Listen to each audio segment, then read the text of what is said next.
విరాట్ రూపంగా కనిపిస్తాడు, కానీ చూసిన నేత్రాలు రెండు ఒకటే, కానీ ఇచ్చే దర్శనంలో చాలా అద్భుతంగా ఇస్తాడు. అందుకే అన్నమయ్య అంతటి వాడు లోపల చూడగానే తలుపు తీయమని ప్రార్థన చేస్తే ఒకనాటికి అక్కడ ఉండేవాడు. దర్శనం ఇవ్వడానికి కొంచెం టైం పడుతుందంటే ఆయన చూడడానికి ఆర్తిపడేటప్పుడు స్వామితో ప్రేమతో పిలిస్తే ఆ పిలిచేటప్పుడు స్వామి పాదపీఠం దగ్గర నుంచి శిరస్సు వరకు చూసేసరికి ఆ అన్నమయ్యకి ఒకసారి గుక్క తిప్పుకోలేకపోయాడు.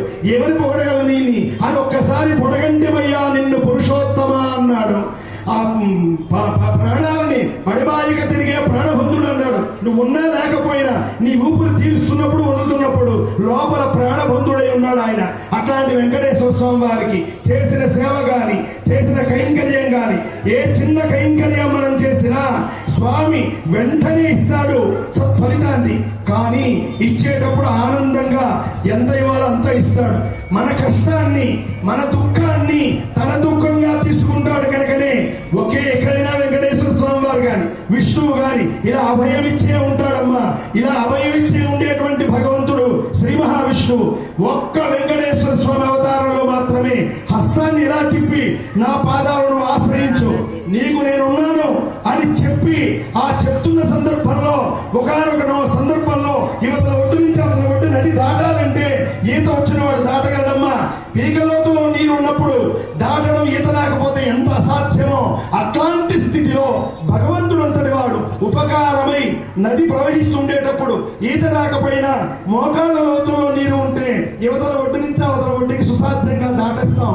నాయన నువ్వు నా దగ్గరికి వచ్చావు, నన్ను ఆశ్రయించావు, నువ్వు నా కొడుకు లాంటి వాడివి లేదా నా బిడ్డడంటే వాడి వత్స అని పిలుస్తాడు భగవంతుడి.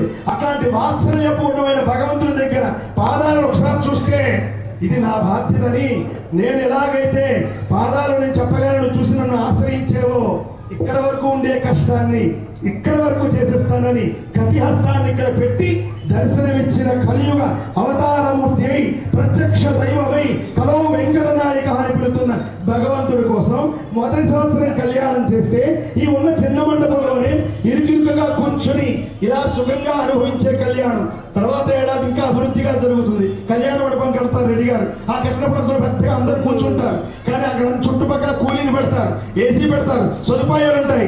కానీ మొదటిసారి ప్రత్యక్షంగా ఇలా అనుభవించిన ఆనందం ఆ రోజు సుఖంలో కొత్తదనం కనిపిస్తుందేమో కానీ ఈ రోజు వాళ్ళు కూర్చుని వాళ్ళకి కొత్తదైనటువంటి అనుభూతిని స్వామి ఇస్తాడు ఇస్తాడు ఇస్తాడు సత్యం. అలాంటి స్వామి కోసం పరితపించాలి. అలా ఉన్న స్వామిని పాద ప్రక్షాళన చేసి స్వామి ఉభయ దేవులు నీ పక్కన వేయించేసి ఉన్నారు, నువ్వు స్వీకరించాలి అనుమతి ఇమ్మనమని పాద ప్రక్షాళన చేశారు ఆచార్య స్వాములు. తదుపరి కార్యక్రమం